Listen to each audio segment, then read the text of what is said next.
British military is in crisis. I've warned about this since about 2011. I think there's up to about 1,000 people. I'm not even joking. I thought it was 300. I was corrected by someone that is in the human resources department within the UK military. And they said, no, Tim, it's not 300. It's 1,000 people are leaving the military every month. Unsustainable, guys. Now, I've talked about this from 2011. If you go to my website really quickly, and we jump across to the articles up here, go to the blog post down here, I'm having a look around it. If we scroll right to the very bottom, we see an article that I did very early on. Management over leadership and acceptable inevitability or purposeful neglect. Now, the reason I was saying this, because at the time in the military, the Royal Air Force that I was in, of course, back in 2011, were promoting people, and I thought, these people aren't characters. You're not going to ever remember these people. They haven't done anything apart from tick the boxes on the way up. I know we all know those in the businesses that we are in. I'm not going to read you the essay, but really it just says down here, do we need leaders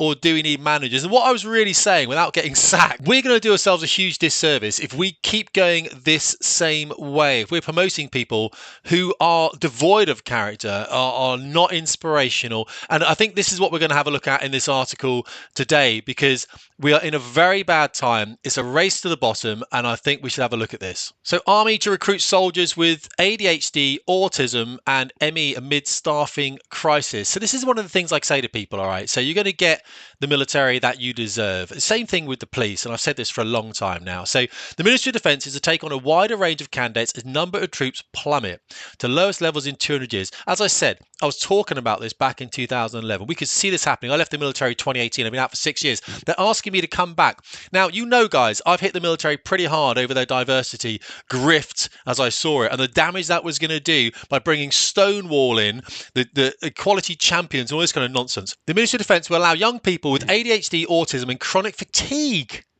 to join the armed forces in a bid to tackle the recruitment crisis. This is not how we do this. We up the standards of the military. This is what we do. We up the standards and we say, do you want to be like us? Is that what you want to be like? Come and join us.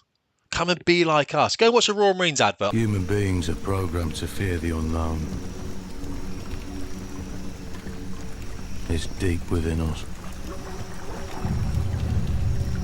A primal instinct, protecting us from harm. In a historic move designed to transform its intake of soldiers at a time of increasing global instability, the MOD has scrapped the MOD. Honestly, scrap the Ministry of Defence. The MOD has scrapped dozens of strict recruitment rules, which meant hundreds of young people a year wanting to serve were rejected. You reject people for a reason. I mean, this is one of the things about equality that I talk about quite a lot, guys. If you look behind me then, on the wall, you'll see all these little airplanes here. Well, they're quite big airplanes, actually. They weigh a huge amount, and they have a lot of thrust and everything else. To put people onto those airplanes takes about 7 years. Should take 3.5. Military is broken, as I've said before. Can't get people through in enough time. And I used to instruct on those airplanes for about a decade, in effect. We used to what we call chop people who weren't good enough. What that means is, if you're going to get me killed, like your instructor, or your wingman killed, or your flight lead killed, or yourself killed, or people on the ground killed, we're going to have to remove you from flying training.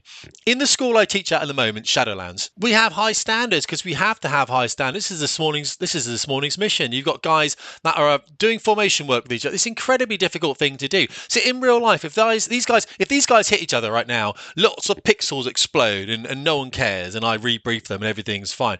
If in real life one of these guys was to hit another airplane, people die and the country loses millions and millions of pounds. It's obvious, right? It's obvious. We can see that happening. So recruiting the wrong people into the military from the very beginning has a massively detrimental effect. And what happens first, and I was chatting to a guy last night about this, is the good people leave first. The talented people leave first. And then the people who kind of try and prop up the system, and I was one of these people, if I'm honest, we leave second. And then you're left with people that just don't really care. That's all. And if you don't really care about something as delicate and as lean and as highly strung as the British military, same with British policing, it crumbles from the inside very quickly. So the iPaper has obtained a full revised list of the MOD's Joint Service Manual of Medical Fitness, which disclosed the new medical requirements for those wishing to sign up as soldiers.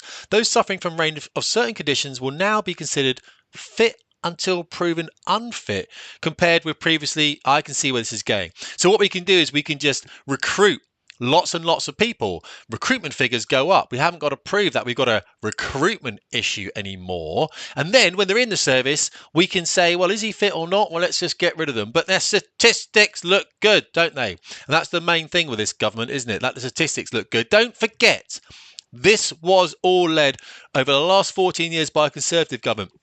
We must not forget that. We must not forget who did this to the country. Never forgiven.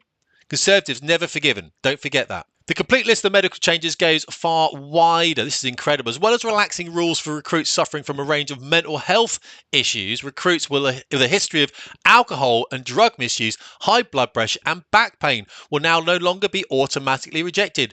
Awesome. So my alcoholism caused by the military, when they ask me to come back, I can go, yeah, I can come back, mate, because you allow alcoholism back in there. I haven't got any more, of course. I've stopped drinking for 2 years. Other rules governing those who previously had broken bones, gastric bands, and suffer migraines or hypertension have been loosened. Well, that's not a bad thing, really, because most of the people in the military have got hypertension at the moment. According to the government, the British Army is the smallest it has been in 200 years, with more people leaving the service than signing up. It's estimated that some hundreds of recruits are turned away each year due to a psychiatric condition. I mean, to be fair, it's depleting, isn't it? And what we don't see them doing is getting all these minorities and shoving them in there, are they? No, they're asking for who? They're asking to come back. Yeah, absolutely right. They're asking for white guys to come back in, British guys to come back in, because really they can't get anyone else in there, can they really? And that's one of the big sort of failings that we have. Let's have a look at this data then. Troop numbers have plummeted to the lowest level since the 1800s after a 38% decline in recruits. Wow. That's more than I thought. With numbers in the Army, Navy and Air Force. Remember, in having dropped from 207 to 131. Cray. Listen, remember I said this in one of my previous videos that the Royal Air Force said that only 17% of service members had any faith in their leadership. 17. Never seen that before. Never seen that low. That was under Mike Wigson, of course, and we know what he did with the military. Guys, a quick film then. Wanted to bring that your attention. Listen, if you've got a young'un looking to go into the military, either get them to send me an email first, tim@fastjetperformance.com. I'll give them some really good advice. I still believe it's a good place to go, but you've got to go in with your eyes open. Go in thinking, how am I going to make an absolute positive change within this military? You know, I talk about discipline a lot. I talk about personal standards. And if you're worried, guys, the best thing you can do for your family right now, hit the gym, get out in the fresh air, get into nature. Don't watch this mainstream media rubbish, all right? You're still British. You're still an Englishman, Welshman, Scottish, someone from Ireland, you know, but you can still do a lot of good in the world, okay? Especially in your localized communities. Try and do that. Appreciate you watching, guys. I'll try and get more films out you soon. All right, Tim Davies, Fast Jet Performance. As a Marine, you have to face the unknown. Embrace it. Ride into it head first. Whatever it holds. You can be more than you ever thought possible. All the Royal Marine does is change what they think is possible.